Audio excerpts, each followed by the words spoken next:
This is the audio-only version of the podcast. To watch the video and get more details and show notes, go to paancestors.com.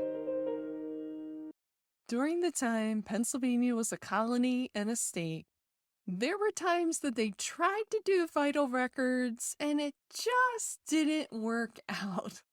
In this episode of Your Pennsylvania Ancestors, I cover some of the, I'll just say, failures at vital records that Pennsylvania went through and let you know where you can find those records.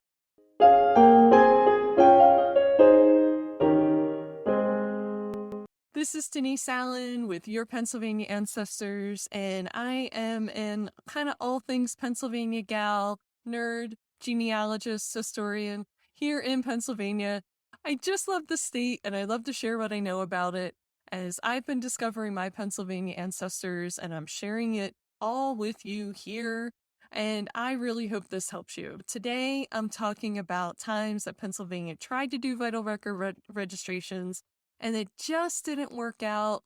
And the last one's going to surprise you because it worked out in a way that's actually a real positive for genealogists. And it will surprise you. I don't want to sound like a BuzzFeed article, but this will surprise you. So let's get started with the thing that we tried to do is the colony of Pennsylvania, also known as the province of Pennsylvania.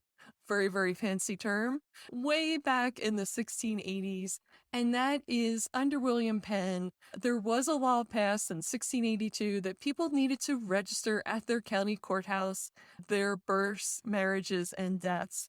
Now, if you're familiar with Pennsylvania history, that means it is basically the county of Philadelphia now, the surrounding counties, what we know now as Bucks, Delaware, Chester, and Montgomery, and also what we call the lower counties, which is the state of Delaware. And we do not tease Delaware and call them the lower counties. That's just a rumor. It does not happen in the state of Pennsylvania. But anyway, we did have that law in place. And did people follow that law? Did they go to their county courthouse and register their births, marriages, and deaths? No, not really. They did do some, because there's always seems to be some people that follow that kind of rule. And my guess would be, I didn't do an extensive forensic examination of these records, but my guess would be it would be the wealthier people alive at that time period who would have taken advantage of that rule or that law and done that kind of registration for their family members. That was maybe to make sure that their estate passed into the right hands. But those records are found, the ones that have survived to the point that they could be kept, those are found in the Pennsylvania State Archives books. So not the Pennsylvania State Archives building in Harrisburg, the Pennsylvania State Archives book series, which is immense. It's over 180 volumes. It was published in the early part of the 20th century and consists of early records of Pennsylvania. Those books have all been digitized, and I will drop the links to the volumes in the show notes. The easiest way to find these volumes and where they exist is on Wikipedia. So if you type in Pennsylvania State Archives and you're looking for the book series, they have links there on Wikipedia to every single volume of that series and where you can find it. They're digitized on Fold3 and they're digitized on Internet Archive, but I just go to the Wikipedia page because it just has them in order and I can pretend like I'm browsing them on a bookshelf. The second time we tried vital record registration in the state of Pennsylvania is from 1852 to 1854.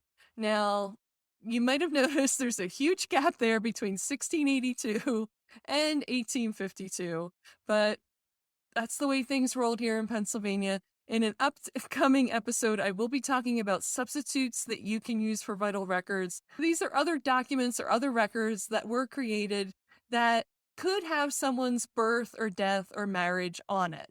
Okay? And there's lots of them. It's a really long list. Maybe I should try to do it as like a limerick or something and rhyme it for you. That would be fun. But the 1852 to 1854 laws I talked about in a previous episode of Your Pennsylvania Ancestors, where I talked about the confusing 19th century and all the variations of records. Again, with those, disappointing, people did not follow the rules and do the registration as they were supposed to, but always worth checking those records. Check out that episode on the confusing 19th century to get the details on where to locate those records. And drum roll for the last one. That's gonna surprise you. Okay, here we go. The last situation where Pennsylvania tried vital records and it just didn't work out the way it was expected is the Vital Record Registration Act that started in cities in 1860 or 1870 or 1874, but across the state in 1893. Some of the places that did this, after they got started, they were kind of supposed or could have stopped in 1906 when the state started doing birth certificates and death certificates, but there was kind of like a mix-up. So these boards of health or departments of health in these cities kind of kept going. I know, right? Like, this is actually a mistake that works in a genealogist's favor. You're telling me they made more records than what I could have used or needed? And this is what I'm telling you. To my pleasant surprise, I have found places that kind of kept going with these vital record registrations when they really didn't need to. If you have an ancestor that you found in one of our industrial cities that were doing these vital record registrations, so I'm talking about Pittsburgh, Reading, Allentown, Easton, Wilkes-Barre, Scranton, double check those local records to see if the Bureau of Health or Department of Health didn't keep some sort of register on like public health nuisances or births or situations around that. But wouldn't be like a formal registration system necessarily that they were keeping up, but they might have done something because they were concerned locally about their public health situation.